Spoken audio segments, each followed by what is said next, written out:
Welcome to the Cool Explorations podcast and radio show with your host, Tony Peters, where we explore the Bible and we discuss real world issues and topics that are facing society today in today's culture.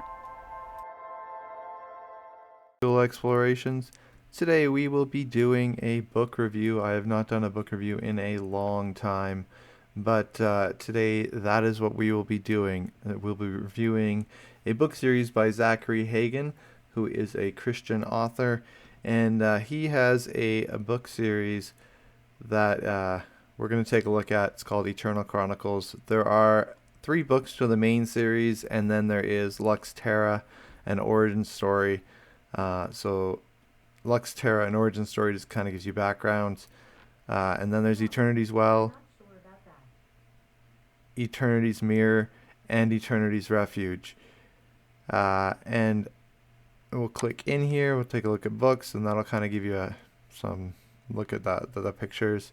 So Lux Terra, an origin story, it's saying this is a prequel and origin story of the world of Lux Terra, featured in the upcoming novel Eternity's Well. Please enjoy this look into the lives of Elior, Ilium, and their mother on a rainy morning in their home. So just a little bit of background. This book here is Eternity's Well, so that is the first one in the actual Eternal Chronicles series, and I will read kind of the description of that one. I will not be giving any spoilers away. I do not do that in book reviews.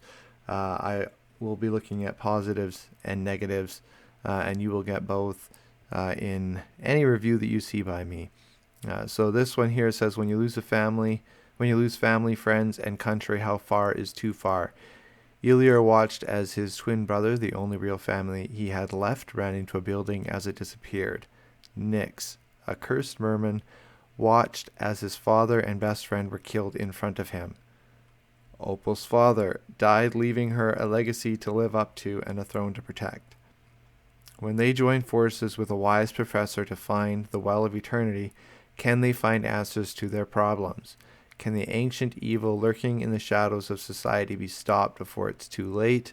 Or will blood be spilled, killing their hope and dooming Lux Terra forever? Eternity's Well will hook you from the very beginning and take you on a spellbinding, breathtaking journey through a new world where anything is possible. And I won't show you the other 2 books just because I don't want there to be anything that might spoil this first book for you. And then at the end, I will tell you whether or not I recommend this book.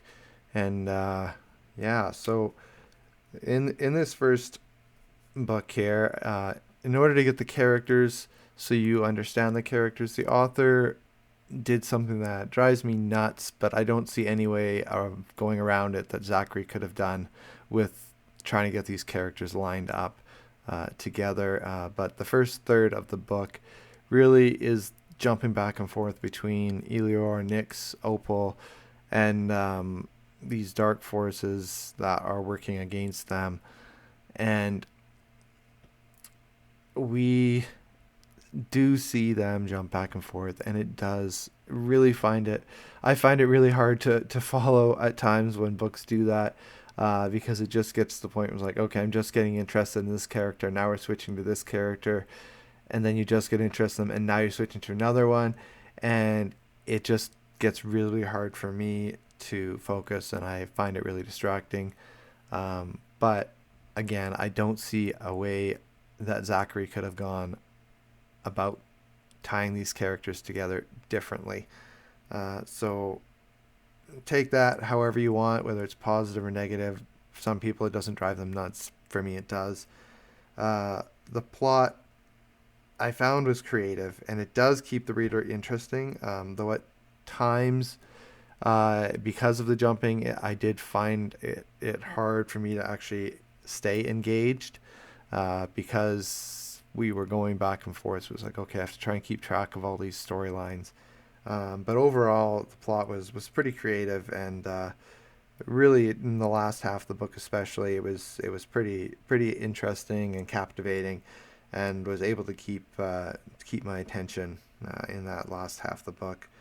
And the concept of the book is thought-provoking. I apologize, my Steam just popped up there. Yeah, so the concept is thought-provoking, and it's very much in the style of a C.S. Lewis type thing, and I think that is kind of where he took some inspiration from, which is great because I love C.S. Lewis and I love J.R.R. Tolkien. So to see kind of that style in more of a modern book is great, and it is wonderful for the Christian genre.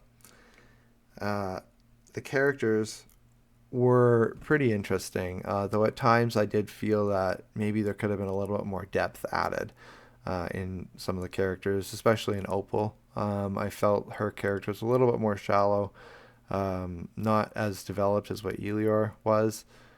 And then with that, as their dialogue went along, I did find that sometimes the dialogue could be a little bit almost choppy and more cheesy, to put it that way. But then there were other times where the dialogue really did continue the book along and keep the characters building and developing. And then when I'm just going to move this up so you can see the other part of the cover a little bit better there. And then I did love that the book was clean. Everything these days, all these woke ideas are being thrown at you, cultural, societal, everything is being tossed at you, and especially at our kids.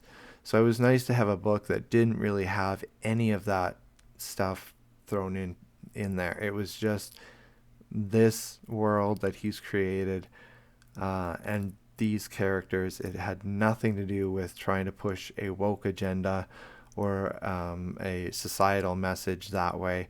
So I really loved that he did that in this book. It was really refreshing. And as well, I loved the clear references to biblical events and how you could clearly see, you're like, okay, I see where you're comparing this to the moment in the Bible. I can see where you're tying this to. So that was really nice to see those connections and those ties being made, and they were interwoven so expertly. This is a series that I am going to get my son to read because I'm sure my son will absolutely love these books.